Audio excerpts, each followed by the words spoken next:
Interest वगैरे असं काही नसतं, किती पैसा वापरा, लागून असं किती इंटरेस्ट लागणार आहे. ज्यांना श्रीमंत व्हायचं आहे ते किती कष्ट घेतात बघा. ते काहीतरी म्हणे क्रेडिट कार्डचं फक्त 30%च पैसा वापरणार. क्रेडिट कार्ड वापरायला किती फॅन्सी वाटतं, कॅश आणि UPI वापरण्यामध्ये काय फॅन्सी पण आहे. ह्या अशा सगळ्या बोरिंग गोष्टी करतात आणि त्यामुळे त्यांना श्रीमंत व्हायचं म्हणे आणि म्हणतात की असं काहीतरी केल्यामुळं आमचा सिबिल स्कोर वाढतो. मी सांगतो ना, फक्त मला 8 ते 10 मिनिटाचा वेळ द्या, तुम्हाला क्लिअर कट शॉर्टकट मी सांगतो कसं कंगाल बनायचं. नमस्कार मंडळी, तुम्ही एकदम करेक्ट वाचलंय. मी लिहिलंय की कंगाल कसं बनायचं ते बघूया. मी आजपर्यंत बरेचसे व्हिडिओ बनवले ज्यामध्ये मी सांगितलं की पैसे कसे कमवायचे, पैसे कसे वाचवायचे आणि कसे गुंतवायचे. पण ह्या गोष्टी खूप अवघड असतात हो. मग लोकांना वाटतं की यार हे एवढ्या गोष्टी करायच्या फक्त श्रीमंत व्हायसाठी. आजच्या व्हिडिओमध्ये आपण बघूया की एवढं सोपं आहे कंगाल बनणं आणि ते कसं बनायचं. मी सांगतो तुम्हाला 5 सोप्या गोष्टी तुम्हाला करायच्या. त्या केल्या ना तुम्ही 100% कंगाल बनणार. मी सांगतो ना, फक्त मला 8 ते 10 मिनिटाचा वेळ द्या, तुम्हाला क्लिअर कट शॉर्टकट मी सांगतो कसं कंगाल बनायचं. पहिली गोष्ट म्हणजे क्रेडिट कार्डचा वापर करायला लाजायचं नाही. असं समजायचं की हे पैसा आहे ना बँकेमधून डायरेक्ट आपल्या अकाउंटमध्ये येतो. हे पैसा फक्त पुढच्या महिन्यामध्ये एखादा हप्ता भरायचा किंवा एखादा थोडासा पैसा त्यातला भरून टाकायचा, मिनिमम पेमेंट करून टाकायचं. इंटरेस्ट वगैरे असं काही नसतं, किती पैसा वापरा, लागून असं किती इंटरेस्ट लागणार आहे. ज्यांना श्रीमंत व्हायचं आहे ते किती कष्ट घेतात बघा. ते काहीतरी म्हणे क्रेडिट कार्डचं फक्त 30%च पैसा वापरणार. त्यानंतर जे क्रेडिट कार्डचं बिल आलं ते पूर्ण पे करतात म्हणे आणि क्रेडिट कार्डसोबतच कॅश आणि UPI पण वापरतात. बघा असं कोण करतं. क्रेडिट कार्ड वापरायला किती फॅन्सी वाटतं, कॅश आणि UPI वापरण्यामध्ये काय फॅन्सी पण आहे.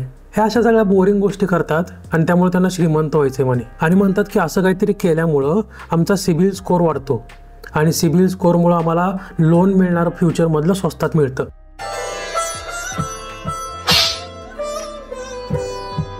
आता फ्युचरचा कोण एवढा विचार करतं. आपल्याला आत्ताचं पडलंय, क्रेडिट कार्ड वापरायचं, निवांत राहायचं.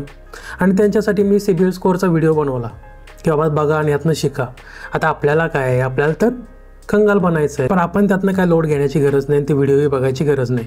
आपल्याला काय, आपल्याला तर कंगाल बनायचं आहे. कंगाल बनण्यासाठी दुसरा एक मार्ग शुअर शॉट हा काम करतो. ते म्हणजे उद्याचा विचार करायचा नाही. आला पैसा की उडवायचा, आली सॅलरी की नवीन मोबाईल घ्यायचा, आला पगार की लगेच शॉपिंग करायला जायचं. आप दिखाएंगे, आप ये करेंगे, आप वो करेंगे, ये करेंगे, वो करेंगे. आला पगार की आता दिवाळीचं काय तर सेल लागल, लगेच त्यामध्ये पैसे उडवायला चालू करायचे. आणि असं नाही ज्या लागणार आहेत त्या गोष्टी नाही घ्यायच्या, ज्या गोष्टी लागत नाहीत त्या घ्यायच्या. वाटलं तर लोकांकडून उधार घेऊन त्यातनं घ्यायच्या. क्रेडिट कार्डचा 100% वापर करून टाकायचा. श्रीमंत लोक, ज्या लोकांना श्रीमंत व्हायचं आहे ते म्हणे काहीतरी बजेटिंग करतात. आता हे बजेटिंग वगैरे ऐकूनच मला बोरिंग वाटतं. म्हणे काहीतरी 50-30-20चा रूल वापरतात. काहीतरी गरजांचा पैसा सेपरेट, गुंतवणुकीचा पैसा सेपरेट आणि राहिलेल्या पैशामध्ये काहीतरी शॉपिंग वगैरे करतात म्हणे. आता एवढं कोण विचार करेल सांगा बरं. ते पगार येणार त्यातले एवढे साईडला काढा, आले उडवायला चालू करायचं. आणि त्यांच्यासाठीच मी एक व्हिडिओ बनवला की बाबा 50-30-20चा रूल तुम्ही तुमच्या 30,000च्या सॅलरीमध्ये कसा अप्लाय करू शकता आणि त्याचा काय फायदा होतो. पण आपण बघायची काही गरज नाही. आता आपल्याला तर काय कंगालच व्हायचं आहे. तिसरी गोष्ट म्हणजे पैशांची गुंतवणूक करायची नाही. ह्या सगळ्या गोष्टी ज्या आहेत ना हे श्रीमंतांचे चोचलेत. त्यांना वाटतं की बाबा पैसे गुंतवले म्हणजे काहीतरी भारी होईल. आपल्याला काय आजचा पैसा आला ना ते उडवण्यावर जास्त प्रायोरिटी असते आणि तेच करायचं. कशाला हे गुंतवणूक वगैरे करायचं. मला तर वाटतं हे पैसे गुंतवणूक म्हणजे ना एखाद्या लॉटरीच्या तिकीटसारखं आहे. एक स्कीम है, अमीरों की स्कीम मेरे हाथ लगी है.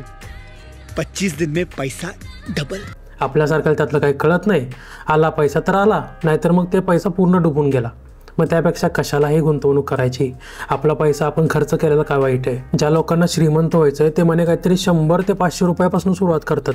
काहीतरी म्हणे इंडेक्स फंड, काहीतरी म्हणे FD, काहीतरी म्हणे म्युच्युअल फंड. ह्या सगळ्या गोष्टींमध्ये पैसे टाकतात आणि त्यांना म्हणे काहीतरी कंपाऊंडिंग होतं आणि फ्युचरमध्ये पैसे वाढवून मिळतात. आता हे कंपाऊंडिंग काय आहे, हे जगातलं 8वं आश्चर्य आहे ज्यामुळे यांचे पैसे वाढतील? नाही ना. ह्यामुळे असल्या गोष्टीमध्ये नाही पडलेलं बरं. आले पैसे ना उडवायचे.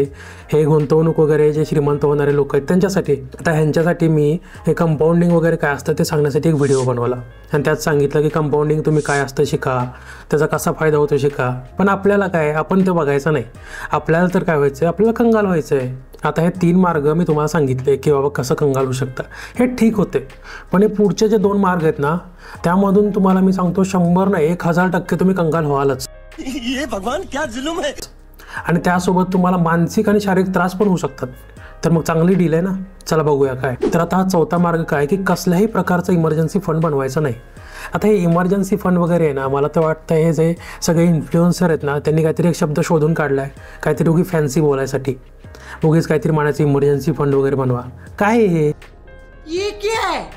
आपल्याला काहीची गरज नाही. इमर्जन्सी फंड म्हणजे काय म्हणतात की जर का माझा जॉब गेला तर मला त्यातनं पैसे काढता येतील, मी वापरू शकेल. काय गरज आहे? मी आत्ताच जॉबला लागलो आहे, थोडेफार पैसे कमवतो आहे, मी एवढा तरुण आहे, मला काय होणार आहे, आणि म्हणे की हे पैसे साठवून ठेवायचे नंतर मग आपण वापरू शकतात. काही गरज नाही. आपला जो पगार आहे तो उडवण्यावरती आपण प्रायोरिटी द्यायची.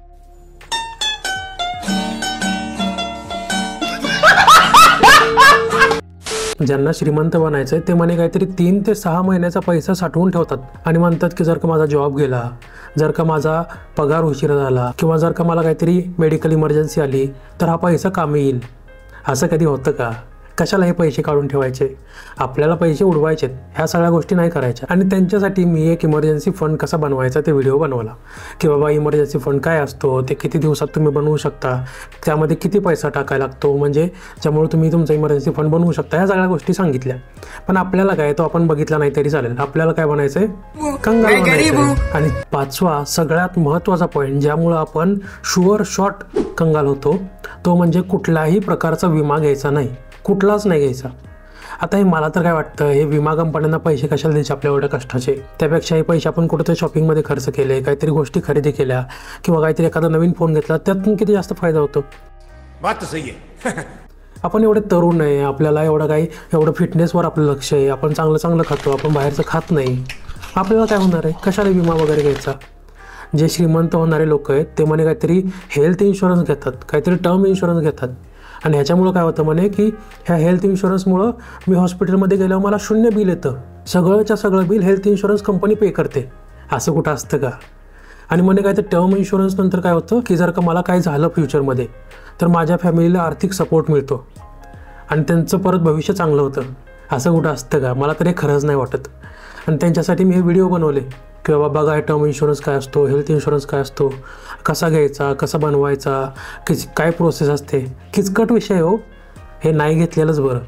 मी तर म्हणतो ह्या गोष्टींवरती खर्च करण्यापेक्षा आपला पैसा आपल्यापाशी ठेवा, खर्च करा आणि कंगाल व्हा. कारण की ह्या गोष्टीच तर आपल्याला करायच्यात. ह्या सगळ्या गोष्टींमध्ये काही नाही पडलं. हे इमर्जन्सी फंड बनवणं, गुंतवणुकी करणं, काहीतरी पैसे स्टॉक मार्केटमध्ये टाकणं किंवा हे विमा कंपन्यांमध्ये पैसे घालणं, ह्या सगळ्या गोष्टी नाही करायच्या. कारण की आपल्याला काय बनायचं आहे? चांगला कान पकडेन, कंगाल नाही बनायचं. आपल्याला श्रीमंत बनायचं आहे. आपल्याला आपल्या घरच्यांची काळजी करायची आहे, आपल्याला स्वतःची काळजी घ्यायची आहे. तर ह्या व्हिडिओमधून 4 चांगल्या गोष्टी शिकला असाल तर ह्या गोष्टी करू नका. स्वतःच्या जरा फायनान्सकडे लक्ष द्या, 4 चांगल्या गोष्टी शिका. आणि हा व्हिडिओ जर का आवडला असेल तर व्हिडिओला लाईक करा आणि मित्रांसोबत पाठवा, जेणेकरून त्यांनाही कळेल की आपण काय चुका करतोय. काही डाऊट असतील तर मला कमेंटमध्ये नक्की विचारा आणि चॅनलला सबस्क्राईब करायला विसरू नका. Thank you for watching. Stay curious. Bye bye.